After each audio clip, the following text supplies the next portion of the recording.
विनीता की शादी सूरज से तय हुई थी। सूरज बहुत बड़े ओहदे पर सरकारी नौकरी में था। विनीता के माँ पापा को लग रहा था सूरज से अच्छा रिश्ता उन्हें मिल ही नहीं सकता। विनीता उनकी इकलौती बेटी थी, इसलिए वह किसी भी कीमत पर विनीता और सूरज की शादी करना चाहते थे। सूरज जितने बड़े ओहदे पर था, उतनी ही ज़्यादा मांगे उसके घर वालों की थी, जिसे विनीता के माँ पापा किसी भी तरीके से पूरी करके बस विनीता की शादी सूरज से करवाना चाहते थे। विनीता के पापा भी अभी कुछ दिन पहले ही रिटायर हुए थे। विनीता का एक छोटा भाई प्रकाश था। प्रकाश को ऐसा लग रहा था कि विनीता की शादी सूरज से नहीं करनी चाहिए, क्योंकि वह लोग बहुत ही लालची हैं। दिन ब दिन उनकी डिमांड बढ़ती ही जा रही है। लेकिन विनीता के मम्मी पापा का कहना था कि एक बार किसी तरह से उनकी डिमांड पूरी कर देते हैं, फिर विनीता पूरी ज़िंदगी ऐश करेगी, हमें कभी उसकी चिंता नहीं होगी। लेकिन प्रकाश को यह सब कुछ सही नहीं लग रहा था। लेकिन विनीता के मम्मी पापा कुछ भी करके इतना अच्छा रिश्ता अपने हाथ से जाने नहीं देना चाहते थे, इसलिए वह सूरज और उसके घर वालों की सारी डिमांड को पूरी करने के लिए तैयार थे। विनीता भी सूरज के साथ अपनी आने वाली ज़िंदगी के सपने देखने लगी थी और बहुत खुश थी कि इतने बड़े अफसर से उसकी शादी हो रही है। तो प्रकाश को लगा, चलो जब बहन खुश है तो उसकी खुशी हमारे लिए ज़्यादा मायने रखती है। हो सकता है सब कुछ ठीक ही हो जाए और यह मेरा फालतू का वहम हो। विनीता के मम्मी पापा ने अपने जीवन भर की सारी जमा पूंजी विनीता की शादी के लिए लगा दी थी और विनीता के भाई प्रकाश को बोला था, देख बेटा, अब हमारे पास ज़्यादा कुछ जमा पूंजी नहीं बची है, सब कुछ हमने विनीता की शादी में लगा दिया है। तो प्रकाश ने बोला, कोई बात नहीं पापा, हमारी बहन तो खुश रहेगी, आप मेरी चिंता मत कीजिए, कुछ दिनों में मेरी नौकरी लग ही जाएगी, बस दीदी खुश रहे और मुझे क्या चाहिए। और इस तरह से विनीता की शादी की डेट फाइनल हो गई। शादी के ठीक एक हफ्ते पहले सूरज के घर वालों ने फॉर्च्यूनर गाड़ी की डिमांड रख दी। शादी के एक हफ्ते पहले इतनी बड़ी डिमांड सुनकर विनीता के मम्मी पापा और भाई का दिमाग फिर गया। वह बोले, यह कैसे हो सकता है, फॉर्च्यूनर गाड़ी इतनी आसानी से कैसे हम ले सकते हैं, उसके लिए तो बहुत बड़ी रकम लगेगी और हमने पहले ही शादी में अपनी सारी जमा पूंजी लगा दी है, अब हम फॉर्च्यूनर कहाँ से लेकर आएँ। तो सूरज के घर वाले अड़ गए कि अगर फॉर्च्यूनर नहीं मिली तो हम बारात लेकर नहीं आएंगे। सूरज ने अपने मम्मी पापा से बोला, मैं अभी भी कह रहा हूँ, यह शादी तोड़ दो, यह लोग सही लोग नहीं हैं जो शादी से एक हफ्ते पहले इतनी बड़ी डिमांड रख सकते हैं। ज़रा सोच कर देखो, अगर उस घर में विनीता चली गई तो फिर वह कैसी कैसी फरमाइशें करेंगे और कब तक हम उनकी फरमाइशें पूरी करेंगे। और क्या पता फरमाइशें पूरी ना होने पर वह विनीता को परेशान करे या इसके साथ कुछ बुरा ही हो जाए। हमारी बहन की ज़िंदगी का सवाल है। लेकिन विनीता के मम्मी पापा को लगा इससे बहुत बदनामी हो जाएगी और आखिर समय में उन्होंने अपने गांव की एक ज़मीन बेचकर फॉर्च्यूनर गाड़ी का इंतजाम कर लिया और विनीता और सूरज की शादी हो गई। एक दो दिनों के बाद विनीता पग फेरों के लिए मायके आई। सब कुछ ठीक था। शुरू के एक दो महीने सब अच्छा चला। बीच बीच में विनीता मायके भी आती थी और बोलती थी, ससुराल वाले सब बहुत अच्छे हैं, उसका बहुत ख्याल रखते हैं। तो विनीता के मम्मी पापा और भाई खुश थे कि चलो सब कुछ अच्छा चल रहा है। लेकिन उसके बाद जब भी विनीता मायके आई, बिल्कुल चुप चुप सी रहती, बहुत पूछने पर भी वह कुछ नहीं बताती और फिर कुछ दिनों के बाद ससुराल चली जाती। ससुराल से कभी भी सूरज उसे लेने नहीं आता, बस सूरज उसे छोड़कर चला जाता था और फिर कुछ दिनों के बाद प्रकाश या उसके पापा उसे ससुराल पहुंचाते थे। विनीता के माँ बाप और भाई को लग रहा था कि ज़रूर कुछ बात है। उन्हें यह भी बहुत अजीब लगता था कि सूरज उसे मायके छोड़कर चला जाता है और लेने कभी नहीं आता। ससुराल में भी जब भी विनीता को उसके माँ पापा या भाई फ़ोन करते तो वह बहुत दबी आवाज़ में बात करती और सब कुछ अच्छा बोलती, लेकिन उसकी आवाज़ में वह खुशी नहीं झलकती थी। विनीता के मायके वालों को लग रहा था कि विनीता बहुत परेशानी में है, पर वह बता नहीं पा रही है। अब उसके मायके में सब परेशान हो चुके थे। उन्हें लग रहा था अपनी ज़िंदगी भर की जमा पूंजी उन्होंने बेटी की शादी के लिए लगा दी और उसके बाद भी उनकी बेटी दुखी है, ऊपर से वह उसकी कोई मदद भी नहीं कर पा रहे हैं। इस बार जब विनीता मायके आई तो प्रकाश ने विनीता से कहा, देख विनीता, तू सच सच बता, ज़रूर कोई बात है जो तू नहीं बताती है। तू पहले कितना चहचहाती रहती थी, लेकिन अब बिल्कुल शांत रहती है और तू बहुत ही दुबली भी होती जा रही है। ऐसा लगता है जैसे तेरे ससुराल में तुझे खाना ही नहीं मिलता। सच सच सारी बातें हमें बता। विनीता के माँ पापा ने भी बोला, हाँ बेटा, जो कुछ भी सच है हमें बता दे, क्योंकि तुझे देखकर ऐसा लग रहा है कि तू ससुराल में खुश नहीं है। तेरे ससुराल वाले अच्छे नहीं हैं। विनीता रोने लगी और बोली, हाँ, मैं ससुराल में बहुत परेशान हूँ। वह लोग बहुत ही लालची हैं। प्रकाश सही बोल रहा था। आप लोगों को प्रकाश की बात मानकर मेरी शादी वहाँ नहीं करनी चाहिए थी। अभी भी सूरज मुझे यहाँ छोड़कर इसीलिए नहीं जाता कि मैं मेरे मायके में रह सकूँ। वह मुझे बार बार और पैसे लेने के लिए यहाँ छोड़कर जाता है, लेकिन मैं आप लोगों से कुछ नहीं बोलती, इसलिए वह मुझे लेने भी नहीं आता और आप लोग खुद मुझे वहाँ पहुँचा देते हैं। उसके बाद मेरे साथ क्या होता है यह मैं आपको बता भी नहीं सकती। वह लोग चाहते हैं कि जिस तरह से आपने अपनी ज़िंदगी की सारी जमा पूंजी मेरी शादी में लगा दी और आपके पास गांव में जो कुछ भी ज़मीन पड़ी है जिसे बेचकर आपने फॉर्च्यूनर गाड़ी दी थी, अब बाकी की ज़मीन भी बेचकर वह पैसे भी उन्हें दे दिए जाए ताकि उनकी बेटी की शादी में वह आपके पैसों का इस्तेमाल कर सकें। यहाँ तक कि मेरे दहेज में जितना भी सामान लिया है वह सब उन्होंने संभाल कर रख लिया है अपनी बेटी को दहेज में देने के लिए, और अपनी बेटी की शादी का खर्चा भी वह अब आप लोगों से निकलवाना चाहते हैं। विनीता की माँ ने बोला, क्यों? उनकी बेटी बेटी नहीं है? मेरी बेटी को ससुराल में इतना सता रहे हैं, उन्हें डर नहीं लगता कल को उनकी बेटी के साथ भी ससुराल में यही होगा, क्योंकि किए का फल तो मिलता ही है। तो विनीता ने बोला, नहीं, उन्हें कोई डर नहीं लगता, तभी तो वह मेरे साथ यह सब कुछ कर पा रहे हैं, क्योंकि सूरज का कहना है मैं इतने बड़े ओहदे पर हूँ कि मेरा कोई कुछ नहीं बिगाड़ सकता, ना तुम्हारे मायके वाले, ना मेरी बहन के ससुराल वाले। मेरी बहन जिस घर में जाएगी उसका हुक्म चलेगा, नहीं तो मैं उन्हें सीधा कर दूंगा। माँ, वह लोग बहुत बुरे हैं और सूरज को अपने ओहदे का बहुत गुमान है। अगर मैं कभी कुछ बोलती भी हूँ तो वह बोलता है, अगर तुमने या तुम्हारे मायके वालों ने मेरे घर वालों या मेरे खिलाफ कोई भी कदम उठाए तो तुम्हें और तुम्हारे परिवार वालों को ऐसा फंसाऊंगा कि ज़िंदगी भर जेल में रहोगे। तुम्हारे छोटे भाई को किसी ऐसे इल्ज़ाम में जेल भिजवा दूंगा कि उसकी कभी जमानत ही नहीं होगी। इस डर से मैं नहीं चाहती कि मेरे मायके वालों के साथ कुछ भी बुरा हो जाए और मैं उनके सारे अत्याचारों को चुपचाप सहती हूँ। यह सब सुनकर प्रकाश और उसके माता पिता सन्न रह गए। इतना कुछ देकर विनीता की शादी की थी और आज विनीता के साथ यह सब कुछ हो रहा है।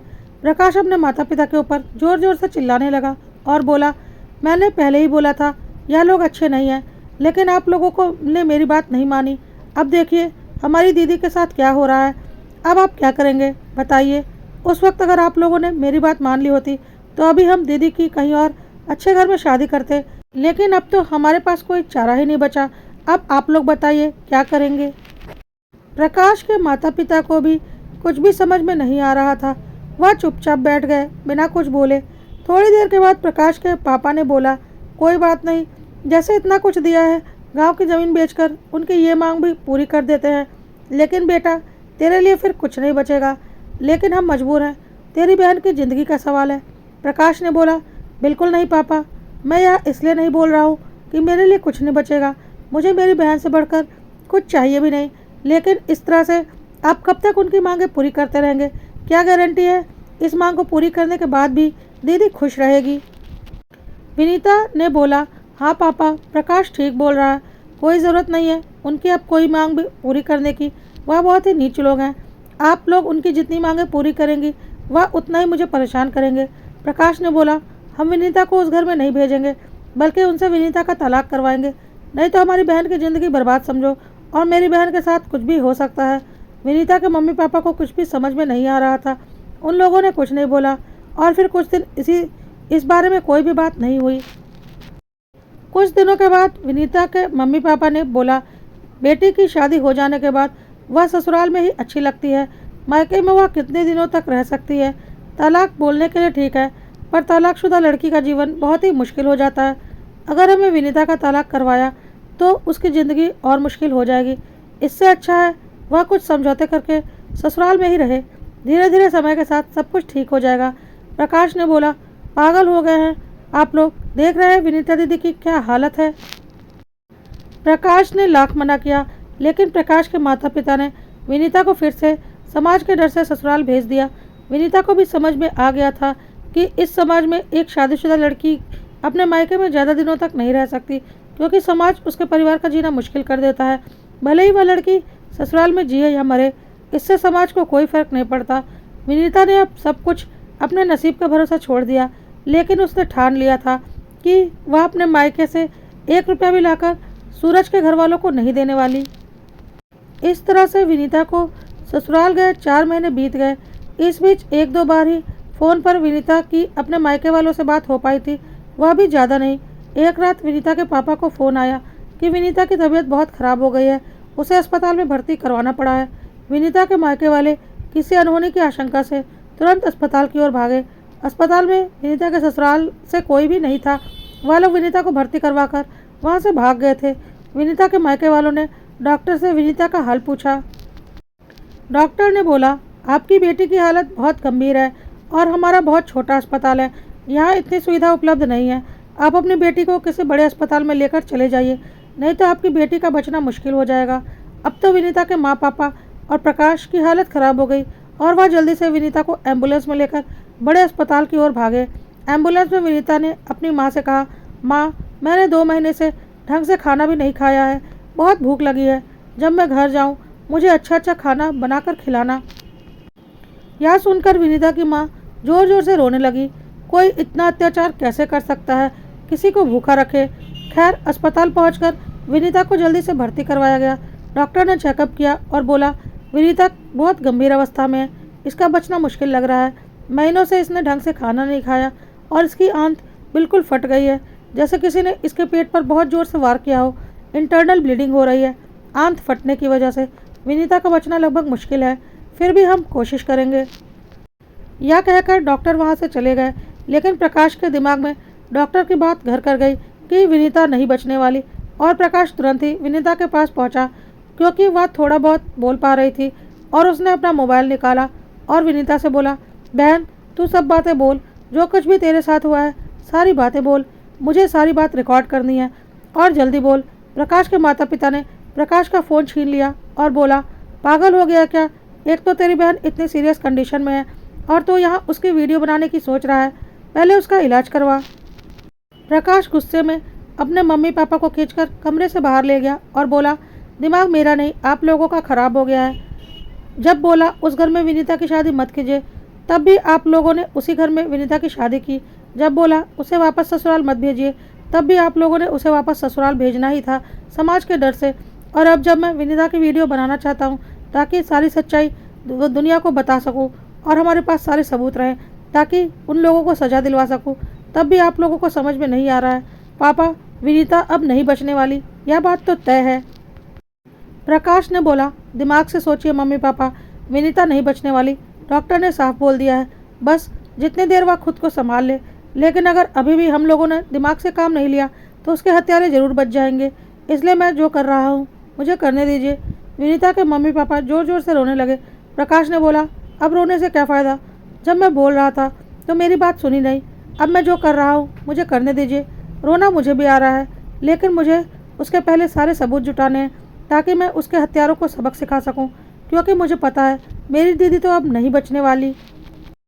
उसके बाद प्रकाश और उसके मम्मी पापा ने खुद को संभाला और विनीता के पास रूम में पहुंचे और प्रकाश ने विनीता से बोला, दीदी, तुम्हारे साथ तुम्हारे ससुराल में आज तक जो कुछ भी हुआ तुम एक एक बात बोलो, मैं सब कुछ रिकॉर्ड कर रहा हूँ। इस बार मैं उन लोगों को छोड़ने वाला नहीं हूँ। और विनीता ने बोलना शुरू किया कि मैं ससुराल विदा होकर गई, काफ़ी दहेज लेकर गई थी, लेकिन फिर भी मेरे ससुराल वालों का मन नहीं भरा था। उन्हें लगता था कि मैं जितना और ला सकूं ले आऊं। वह मेरे दहेज से अपनी बेटी की शादी करना चाहते थे। मेरा पति हर वक्त यही बोलता है कि मैं अपने ओहदे के बल पर तुम्हारे मायके वालों को ज़िंदगी भर जेल में सड़ा दूंगा। मेरी सास और ननंद भी बहुत बदमाश हैं, दिन भर मुझसे घर का सारा काम करवाती हैं। मुझे कभी भी खाना भी नहीं मिलता था। खाने में मुझे बस सूखे चावल और उबले आलू दे दिए जाते थे। महीनों से मैं यही खा रही थी। मुझे बीच बीच में मायके भेज दिया जाता था ताकि मैं मायके से और पैसे लेकर आऊं, और जब मैं पैसे लेकर नहीं आती थी तो मेरा पति मुझे बुरी तरह से मारता था। अगर मैं बोलती थी तुम लोगों के खिलाफ मैं पुलिस में कंप्लेंट करूंगी, तो बोलता था जो भी करना हो कर लो, पुलिस हमारा कुछ नहीं बिगाड़ सकती, बल्कि मैं तुम्हारे मायके वालों को कहीं का नहीं छोड़ूंगा। और इस डर से मैंने कभी कोई कदम नहीं उठाया। मेरी ननंद मुझे बाहर से खाना फेंक कर देती थी, जैसे मुझे कोई छूत की बीमारी हो। और मैं जब कुछ और खाने को मांगती तो बोलती थी, तुम जितना दहेज लेकर आई हो उतना खाना तुमने खा लिया है, या तो मैं तुम्हें भीख में दे रही हूँ, तुम इसके भी लायक नहीं हो। और फिर मुझे चप्पलों से फेंक कर मारती थी। जब मैं बोलती थी तुम भी एक लड़की हो, कल को ब्याह करके किसी और घर में जाओगी, तो वह बोलती मैं तुम्हारी तरह भिखारी घर की नहीं हूँ और मेरा भाई इतने ऊंचे ओहदे पर है कि मेरे ससुराल वाले कभी हिम्मत भी नहीं करेंगे मेरे साथ कुछ भी गलत करने का। मेरा भाई उन्हें सीधा कर देगा। तुम्हारे नसीब और मेरे नसीब में जमीन आसमान का फ़र्क है। मेरी सास मुझसे घर का सारा काम करवाती और अगर मैं कोई काम नहीं कर पाती कमजोरी के कारण तो मुझे बहुत मारती। महीनों से मुझे खाना नहीं दिया। मैं सूखे चावल खाकर जिंदा हूँ। उन लोगों ने बोला अब इसके मायके वाले कुछ नहीं देने वाले, सब भिखारी हो चुके हैं। अब कुछ भी करके इसे रास्ते से हटाना पड़ेगा और इस तरह से हटाना पड़ेगा कि नेचुरल डेथ दिखे, ताकि हम किसी भी तरह से कल को फंसे नहीं। इसलिए उन्होंने मेरा खाना पीना बंद कर रखा था ताकि मैं धीरे धीरे भूख से ही मर जाऊं। मैं मायके फ़ोन पर बात भी नहीं कर पाती थी। अगर कभी बात होती भी थी तो सब के सब वहीं खड़े रहते थे। मेरा फ़ोन इन लोगों ने अपने कब्ज़े में ले रखा था। मैं किसी को चाहकर भी फ़ोन नहीं कर सकती थी और अगर कभी गलती से मेरे मायके से फ़ोन आ जाता तो मुझे अकेले में बात नहीं करने देता। सबसे बड़ी बात, मैं मायके वालों से बात करती भी क्या, मुझे पता था मेरे मम्मी पापा मेरी कोई मदद नहीं कर पाएंगे। इस डर से मैं चुप रहती थी, क्योंकि बात बात पर मेरा पति यही धमकी देता था कि अगर तेरे मायके वालों ने कोई कदम उठाया तो उन्हें जेल में सड़ा दूंगा। मेरा कोई कुछ नहीं बिगाड़ सकता। इस डर से मैं डर जाती थी। आज सुबह सुबह मेरे पति ने गुस्से में मेरे पेट पर 3-4 घूंसे मारे, यह बोलते हुए कि यह मोटी चमड़ी इतने दिनों से भूखी है फिर भी मरती नहीं। उसके बाद मेरी हालत बहुत ख़राब हो गई। तब इन लोगों ने आपस में बात की कि लगता है अब यह नहीं बचने वाली। ऐसा करो, इसे किसी अस्पताल में भर्ती करवा दो, क्योंकि अगर यह घर पर मर गई तो हमारे ऊपर इल्ज़ाम आ जाएगा। किसी को कुछ पता नहीं चलेगा कि इसकी मौत कैसे हुई है। हम बोल देंगे इसे कोई बीमारी रही होगी। और यह कहकर उन्होंने मुझे अस्पताल में भर्ती करवाया और खुद भाग गए। बहुत तकलीफ़ दी है उन लोगों ने मुझे। मैं चाहती हूँ उन लोगों को भी वैसे ही तकलीफ़ मिले। मैं तो अब नहीं बचने वाली, लेकिन यह मेरे अंतिम शब्द हैं कि मेरी मौत के बाद मुझे इंसाफ चाहिए। मेरे सास ससुर, ननंद और पति को उनके किए की सज़ा ज़रूर मिलनी चाहिए। उन लोगों ने एक अच्छी खासी लड़की की ज़िंदगी बर्बाद कर दी। मैं चाहती हूँ मेरे पति को भी उसी तरह भूखा प्यासा रख कर मारा जाए जिस तरह से उसने मुझे भूखा रखा है। मैं चाहती हूँ यही तड़प मेरा पति भी देखे। मुझे इंसाफ चाहिए। यह बोलते बोलते विनीता की सांस रुक गई।